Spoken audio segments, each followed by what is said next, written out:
లింగపాలెం మండలం మఠంగూడెం గ్రామంలో main road పక్కన వినాయక చవితి సందర్భంగా 8 అడుగుల గణేశుడి విగ్రహాన్ని ప్రతిష్ఠించి పూజా కార్యక్రమం నిర్వహించారు.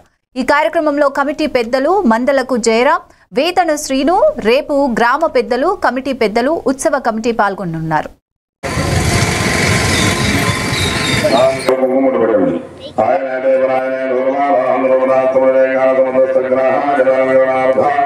కుంకుమ విలేపనం సమర్పయాలను కొద్దిగా కుంకుమ ఉన్నాయండి.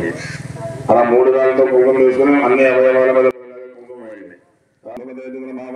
పుష్పం కలసానికి వేయండి. ముందు పసుపు వినాయకుడు వేయండి. ఒకటి రామాయణ నిలబెట్టేసి పైన చేయండి. అదే నిలబెట్టండి. తొందరకోసలు చివరిలో నిలబెట్టండి. పసుపు వినాయకుడికి వేయండి.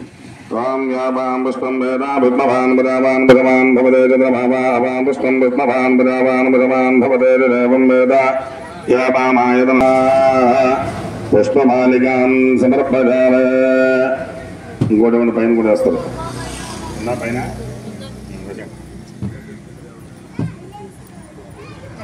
పైన స్వామికి చిన్నగా ఉందా పెద్ద తొండానికి పుష్పమాలికాం సమర్పయామని నక్షత్రం పెట్టుకోండి.